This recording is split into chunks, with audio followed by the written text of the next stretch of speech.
আজকে আমি পয়লা বৈশাখের ঝাড়পোছ নিয়ে বসেছি। দেখো ঘরের কি অবস্থা। আমার একটাই ঘর।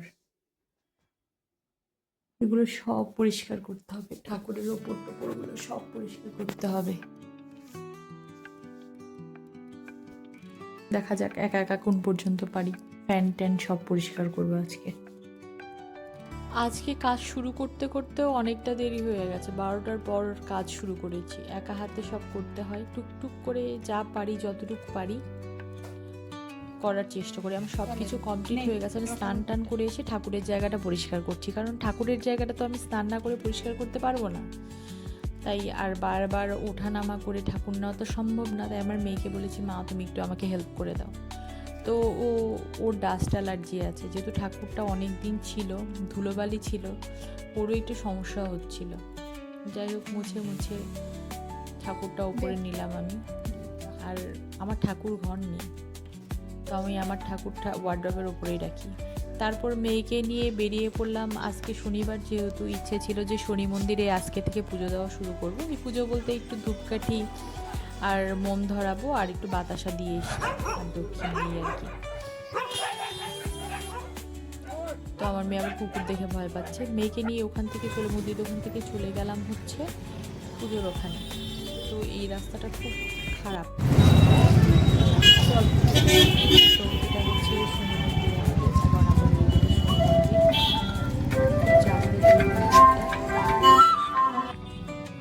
তো মেয়েকে আমি ক্যামেরাটা ধরিয়ে দিলাম, কারণ একা হাতে না ভিডিও করা সবসময় সম্ভব হয় না।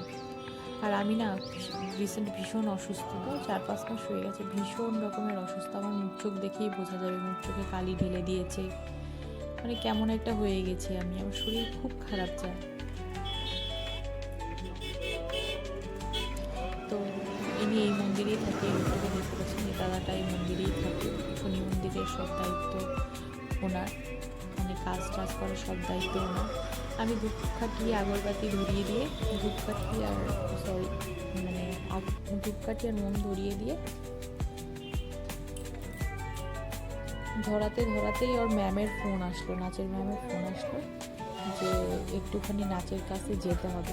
যদিও ফ্রাইডে করে নাচের ক্লাস থাকে, কিন্তু আজকে ওই না, ওদের একটা প্রোগ্রাম আছে, তাই নাচের ক্লাসে যেতে হবে।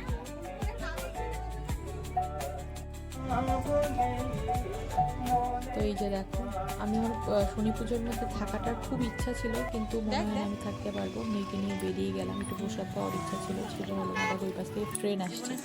তো আমি দিদির বাড়ি গেলাম, দিদি চা করে খাওয়ালো, ডিম টোস্ট করলো। দিদি ছোটো বোন করছে এটা, ডিম টোস্ট করলো। আমি ওইখান থেকে আমার ড্রেসের মাপটাপ দিয়ে বাড়ি চলে এলাম। ঠাকুরের ওপরটা তো পরিষ্কার করে রেখেই গেছি, এসে ঘরটর সব গোছালাম।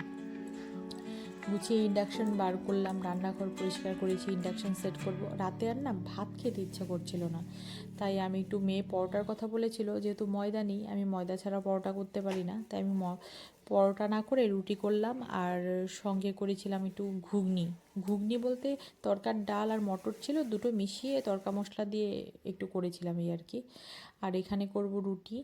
আর মেয়ে হচ্ছে ওইদিকে বলেছিল সুজি খাবে। মেয়ে আমার হাতের সুজি খেতে, মানে হালুয়া যাকে বলে, খেতে ভীষণ পছন্দ করে, তাই আমি একটু সুজি করলাম। এখানে একটু মশলা পেস্ট করে নিলাম।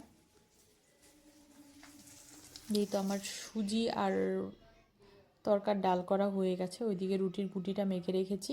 আমার বর ঢোকার সময় হয়ে গেছে। আজকের রুটির ডোটা মাখা খুব ভালো হয়েছে।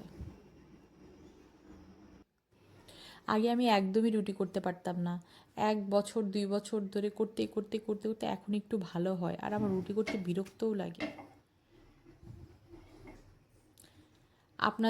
আপনাদের যদি আমার ভিডিওগুলো সত্যিই ভালো লেগে থাকে, তাহলে অবশ্যই লাইক, কমেন্ট, সাবস্ক্রাইব করে আমার পাশে থাকবেন। আর আজকে জামা কাপড় ধুতে ধুতে বিকেল হয়ে গেছিলো, তাই জামা কাপড় আনতে গিয়েছি রাত 12টায়। এসে তারপরে খেতে বসলাম। বর আসতেও আজকে দেরি হয়ে গেছে।